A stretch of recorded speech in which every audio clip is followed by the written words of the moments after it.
Why do I always do this near dusk? I don't know. It always seems like the time of day that I have the merit to do this.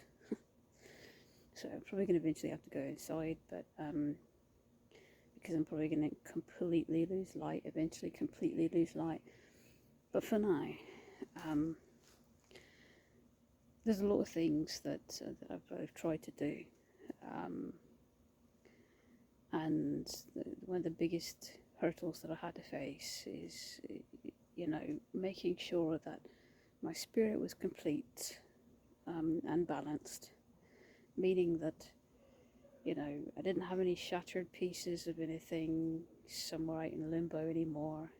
I had a lot of shattered chakras at the beginning of this journey, and it took many, many, many years to get to the point where my spirit was completely whole.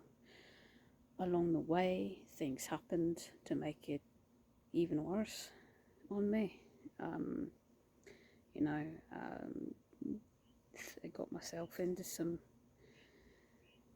issues with other people that were trying to take advantage of that, and that only stole more of my soul away than was there in the beginning. So there's a point where I literally felt like a robot. There's a point where I literally didn't have any feeling, I just felt dead inside.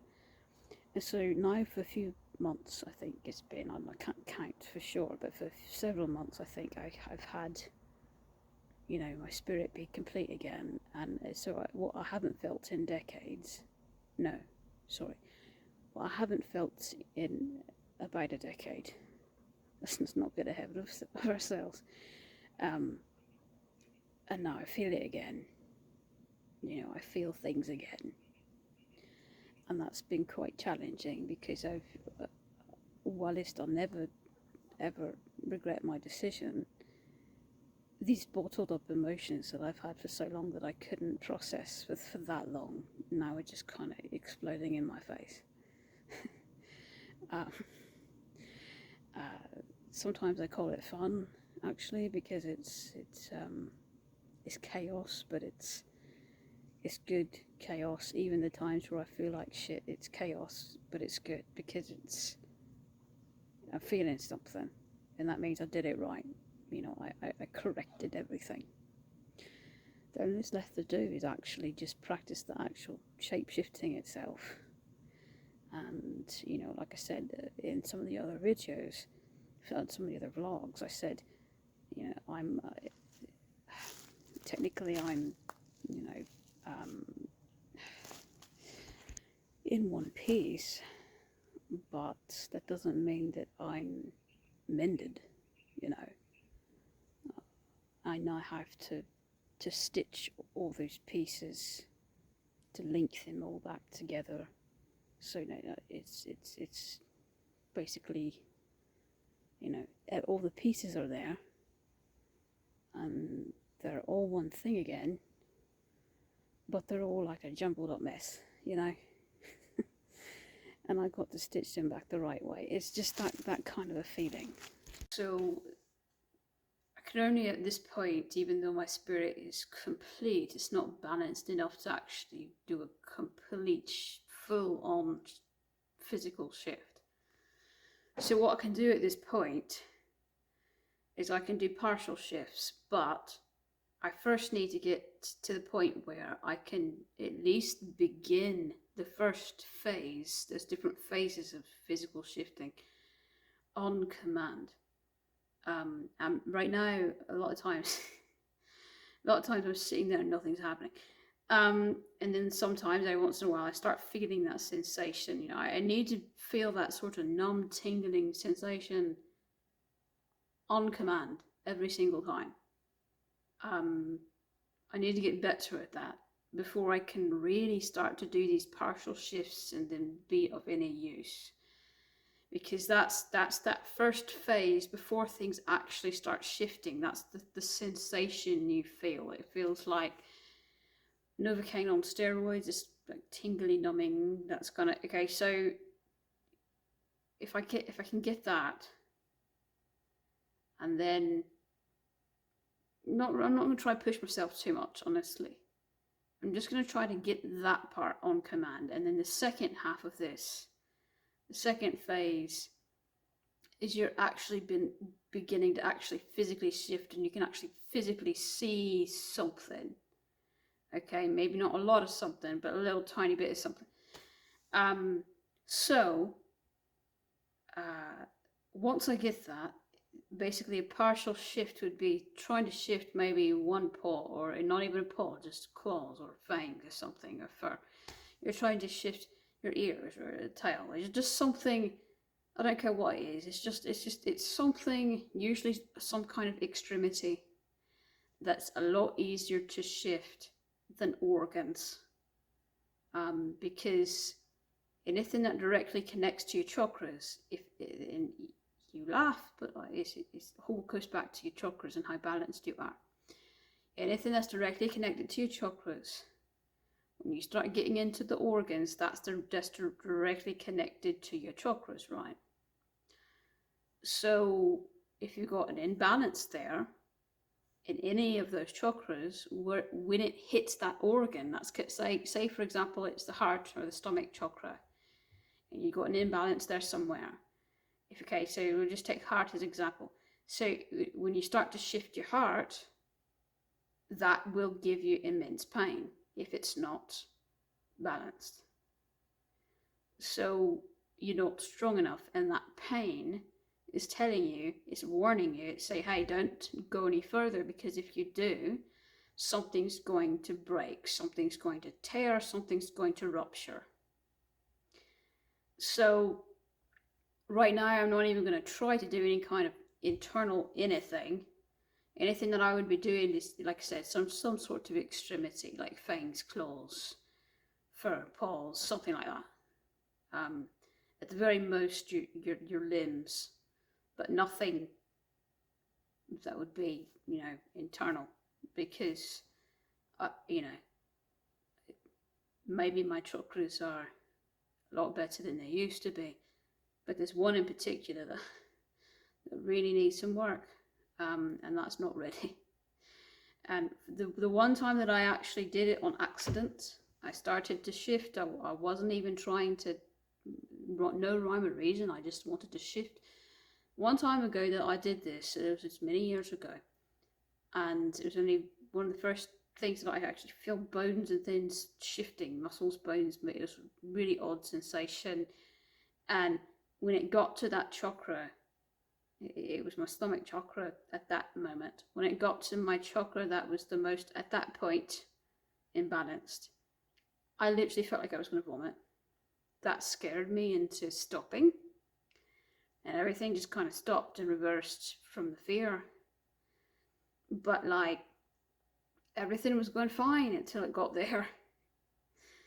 And it's not supposed to be, yes, it's supposed to be uncomfortable, but it's not supposed to be so uncomfortable that you feel like you're going to projectile vomit, or that you're going to have a heart attack. Okay, something that painful, if it's that painful, you've got a chakra imbalance. Anyone who says that it's excruciatingly painful is doing it, trying to force past that natural shield that says don't do it unless you're ready.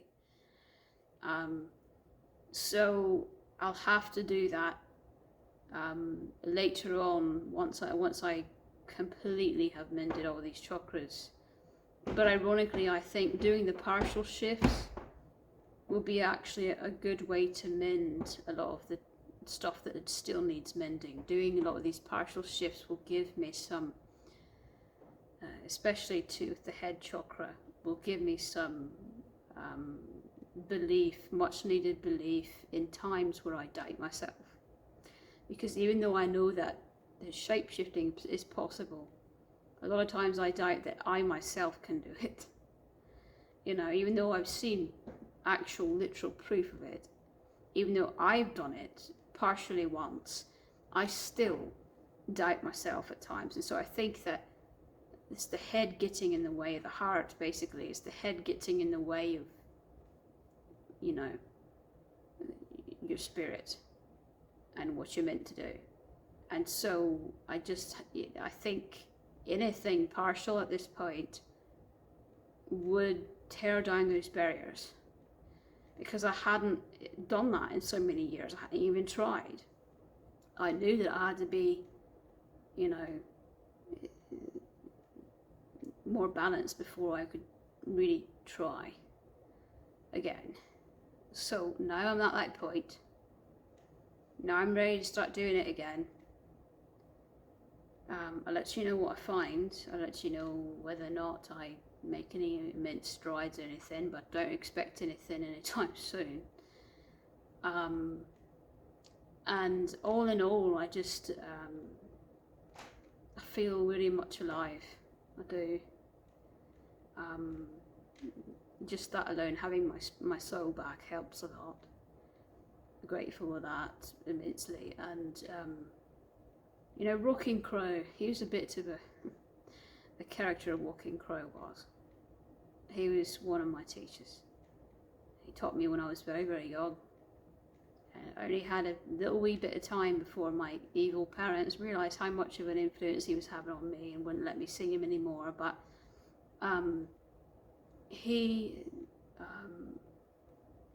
maybe he himself as a character wasn't the purest of heart, but he was almost always hollow.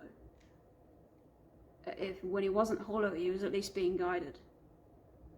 Almost always, that is, he acted like a vessel for these messages to flow through him, through your guides, through spirits, through the universe, whatever you want to call it, through totems, through a lot of different things. The one thing that Walking Crow said that I'll never forget, he was teaching me about something, I think it was ferns or something, I can't remember now. And I just noticed that he didn't have much teeth left, and I said, when are you going to get your new teeth?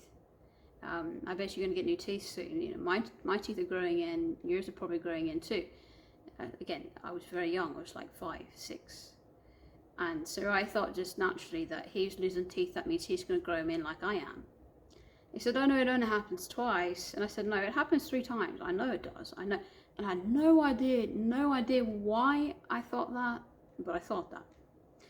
And Walking Crow, you know, just pauses for a minute, looks at me, has this confused look, and then he's just, all of a sudden, he just almost kind of wide-eyed and that kind of look.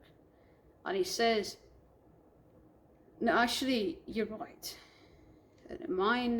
Most people's and mine only come in twice, but yours will come in 3 times. The 3rd time is going to be your wolf's teeth.